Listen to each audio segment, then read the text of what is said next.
സ്കൂളിൽ പോകുമ്പോൾ ചുറ്റുമുള്ള പിള്ളേരുടെ ബാഗും പുസ്തകവും കാണുമ്പോൾ എനിക്കും ആഗ്രഹമൊക്കെ ഉണ്ട്. പക്ഷേ എനിക്ക് ഇതുവരെയും കിട്ടിയില്ല.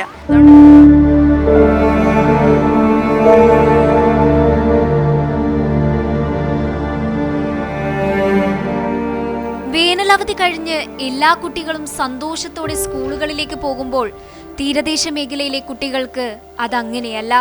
മഴക്കെടുതി വിതച്ച ദുരിതത്തിൽ നിന്ന് കരകയറാനാവാതെ നിൽക്കുന്ന മത്സ്യത്തൊഴിലാളികൾക്ക് മുന്നിലാണ് പുതിയ അധ്യയന വർഷം തുടങ്ങുന്നത്.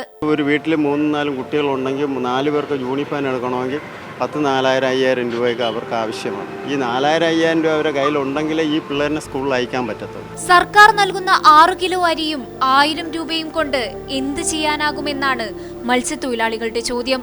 1000 രൂപ വെച്ച് 4-5 പിള്ളേരുണ്ട്. പിള്ളേരുടെ സ്കൂളിൽ വേണം. ഇപ്പം സ്കൂൾ തുറക്കുമ്പോൾ മോക്കറിയാം എത്ര രൂപ ചിലവുണ്ട്. ഒന്നും ആകൂല, ഒരു വക ആകൂല. ഏത് സർക്കാർ ഭരിച്ചത് തന്നെ. കടുത്ത ദാരിദ്ര്യത്തിലും തങ്ങളുടെ കുട്ടികളെ പഠിപ്പിക്കണമെന്നാണ് പലർക്കും ആഗ്രഹം. എല്ലാ പിള്ളേർക്കും നല്ല ആഗ്രഹങ്ങളുണ്ട്, നല്ലോണം പഠിക്കണമെന്ന് എടുക്കുന്നത്. ഞങ്ങൾ ഇതിന്റെ കടലുള്ള സമ്പത്തുണ്ടെങ്കിൽ ഞങ്ങൾ പിള്ളേരെ പഠിപ്പിക്കാൻ പറ്റും. പൂന്തുറയിലെ കുട്ടികൾക്ക് ഒരുപാട് സ്വപ്നങ്ങളുണ്ട്.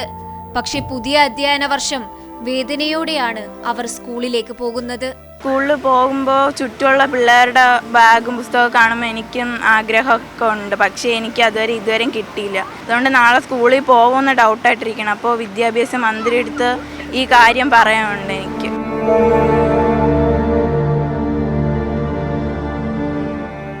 ഈ ദുരിതക്കയത്തിൽ നിന്നും തങ്ങളുടെ കുട്ടികളെ കരകയറ്റാൻ വേണ്ടിയാണ് ഓരോ മത്സ്യത്തൊഴിലാളിയും മരണം മുന്നിൽ കണ്ട് കടലിലേക്ക് പോകുന്നത്.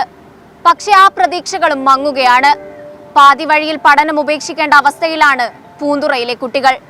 Cameraman Sadiq പാറക്കലിനൊപ്പം സനിസ Shobhachandran, media 1 Thiruvananthapuram.